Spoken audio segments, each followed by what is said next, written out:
नमस्कार दोस्तों, कैसे हैं आप सभी के सभी। आई होप सभी हेल्दी हैं, कंसिस्टेंटली प्रिपेयर कर रहे हैं। तो आईडीबीआई ने एग्जीक्यूटिव्स एंड पीजीडीबीएफ प्रोग्राम मतलब असिस्टेंट मैनेजर्स के लिए अपना नोटिफिकेशन रिलीज़ कर दिया है। तो यहाँ पर हम नोटिफिकेशन की डिटेल्स के बारे में बात नहीं करेंगे।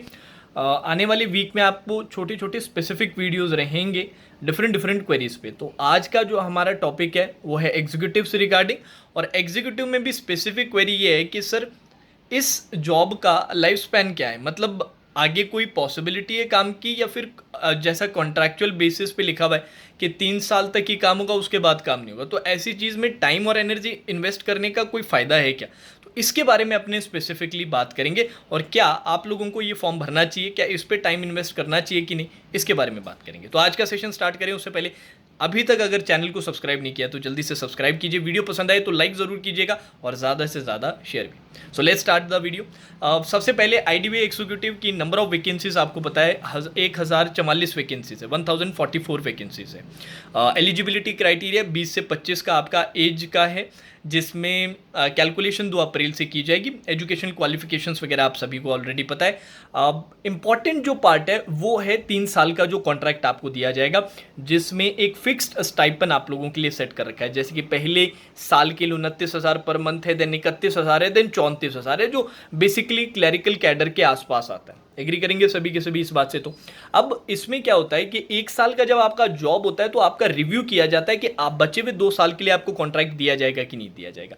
ये टोटली डिपेंड करता है कि आपका इवैल्यूएशन कैसा, मतलब आपका परफॉर्मेंस कैसा रहा है, क्या आपने डेली टारगेट्स मीट किए हैं, या ओवरऑल जो जो डिफरेंट डिफरेंट पैरामीटर्स है वो सब पे चेक किया जाता है। जनरली अगर कोई कैंडिडेट ठीक ठाक करता है, सही करता है, तो उसको 3 साल का कॉन्ट्रैक्ट मतलब आगे के 2 साल के और मिल जाते हैं। पहले साल के बाद ये रिव्यू होता है, 2 साल का बचा हुआ उसके बेसिस पे। अब 3 साल खत्म हो जाते हैं, और 3 साल के बाद जो फाइनल रिव्यू होता है ना कंप्लीट होने के बाद, उसमें अगर आप अच्छा करते हैं, अगर उसके अंदर ऐसा रहता है कि यार आपका सेटिस्फैक्टरी परफॉर्मेंस रहा है, आपने अपने टारगेट्स कंप्लीट किए, और भी बाकी जो छोटे मोटे जो इन बिटवीन जो पैरामीटर्स जो सर्टिफिकेशंस रहते हैं वो सारे आपने कंप्लीट किए हैं, तो आप एलिजिबल बनते हैं असिस्टेंट मैनेजर के लिए। एलिजिबल का मतलब क्या हुआ?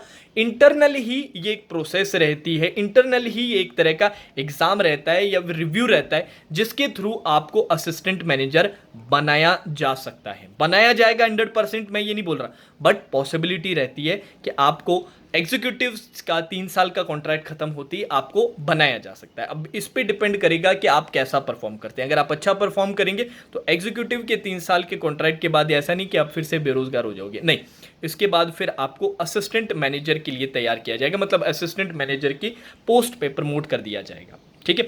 बट उसके लिए आपको 3 साल का अच्छा देना पड़ता है, फिर आप एलिजिबल होते हैं। एलिजिबल कैंडिडेट स्केल में से आपको फिर असिस्टेंट मैनेजर के तौर पे सेलेक्ट किया जाता है। बट ये 100% नहीं होता है, जो अच्छा करता है उसी के लिए होता है।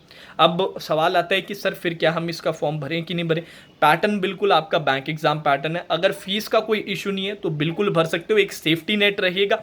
साथ ही साथ कुछ ना होने से कुछ होना बेटर रहता है। काफ़ी बच्चे ऐसे हैं जिन पे फाइनेंशियल प्रेशर्स बहुत ज़्यादा है, जो ऑलरेडी काफ़ी स्ट्रेस में थोड़े साल हो चुके हैं सर। अब ऐसा है कि थोड़ा सा मेंटल जो स्टेट है वो डिटोरिएट करना लग गया है। काफ़ी चीज़ें जो सुनते हैं वो हमारे ऊपर एक टोल बन चुका है, एक बर्डन बन चुका है, और धीरे धीरे करके फोकस करना मुश्किल हो रहा है। तो इसी साल जॉब चाहिए ही चाहिए सर। तो एक सेफ्टी नेट आप लोगों के लिए आईडीबीआई एग्जीक्यूटिव बन जाएगा। और जैसे कि मैंने कहा 100% नहीं है, बट पॉसिबिलिटी है आगे अच्छे फ्यूचर की। जॉब आपको ऑलरेडी पता है, मुझे बोलने की ज़रूरत नहीं, प्राइवेट जॉब है, गवर्नमेंट नहीं है, ये तो आप सभी को पता है। इतना रिसर्च तो सभी कर ही लेते हैं, तो वो बारे में मैं बात नहीं करूँगा। तो अगर फीस का इशू नहीं है, क्योंकि 1,000 रुपये का एंट्री फीस है, प्रेशर है कि यार कुछ ना कुछ इस साल करना ही है, तो ये फॉर्म आप भर सकते हो। पर नहीं, अभी सर हमें ऐसा प्रेशर नहीं, हमें गवर्नमेंट जॉब ही चाहिए, परमानेंट जॉब चाहिए, और कोई ऐसा एक्स्ट्रा प्रेशर नहीं है, तो आप इसे स्किप भी कर सकते हैं, क्योंकि बैंक एग्जाम पैटर्न रहेगा। बाकी आप लोगों की मर्जी है। जाने से पहले 2 इंपॉर्टेंट सजेशन, कोई भी मॉक टेस्ट सीरीज अभी तक खरीदी नहीं है तो आप गाइडली का परचेज कर सकते हैं। करंटली अभी एक कॉम्बो ऑफर प्लान भी चल रहा है, लिंक नीचे डिस्क्रिप्शन में है। साथ ही साथ कोड वर्चुअस लगा सकते हैं, 12% का सीधा डिस्काउंट। दूसरा सजेशन, करंट अफेयर्स के लिए कुछ सेलेक्ट नहीं किया, अफेयर्स क्लाउड का एनुअल सब्सक्रिप्शन, लिंक नीचे है, कोड लगाइएगा वर्चुअस, 10% का सीधा डिस्काउंट। दोनों के दोनों आपको नीचे डिस्क्रिप्शन बॉक्स में मिलेंगे, और इसी तरह के आने वाली एक वीक में आपको वीडियोस मिलेंगे, स्पेसिफिक वीडियोस, ठीक है। कंबाइंड नहीं लेंगे, कंबाइंड आपको ऑलरेडी नोटिफिकेशन में चीज़ें पता ही है, बट जो मेन मेजर डाउट्स हैं उन पे अपने बात करेंगे, ठीक है। Now that's all for today session, take care.